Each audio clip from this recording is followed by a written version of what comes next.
Today we're going to be talking about one of my favorite things ever, winter squash.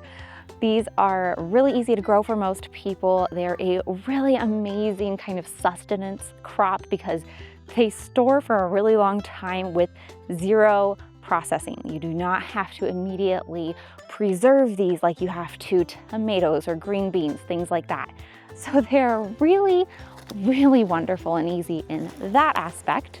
So today I'm going to show you guys my pumpkin patch, get these all harvested. We're going to weigh them and see how many pounds of food came off of these two huge Maxima plants.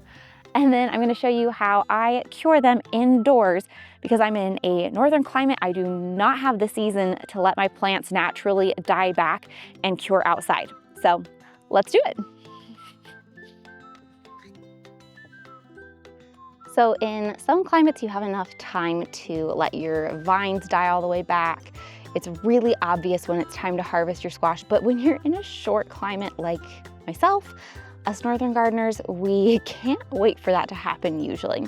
So things that you can look for are the skin to, well, not only color up, but to also go from a really shiny, immature fruit into a more matte, a dull skin. That's a great sign of maturity.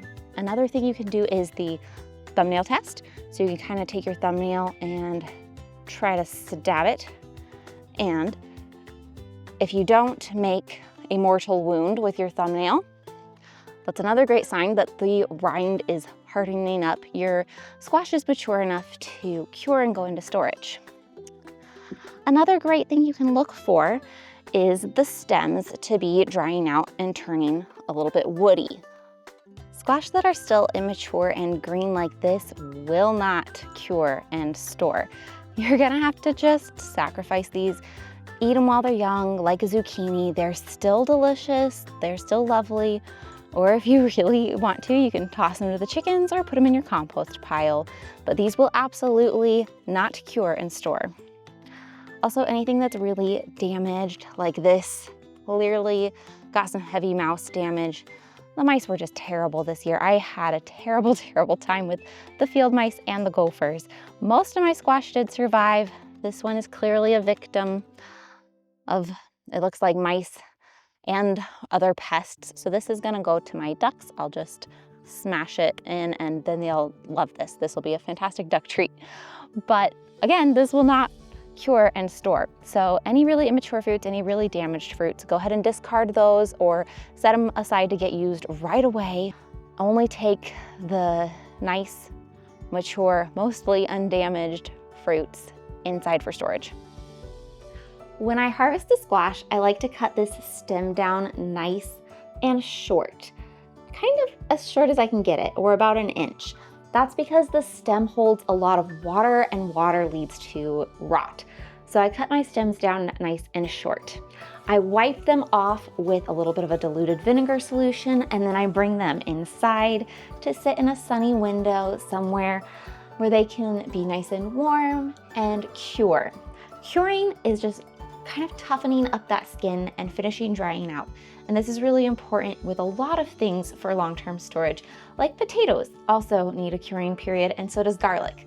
So I let them cure in a nice sunny window for a week or two, and then I just move them onto shelves for all winter storage. Now I did go ahead and weigh these out, each plant separately. I've got a really beautiful loft house landrace that was new to me this year. This is a Maxima squash, and I'm really excited to eat it. It's supposed to be a really dense, sweet orange flesh, which I really love. And then I also grew a lower Salmon River squash, which is practically local. It's an Idaho heirloom, and I am in that intermountainous west region that shares eastern Washington, Idaho, kind of in that area. So both of these plants performed phenomenally for me this year. And are you ready for the numbers?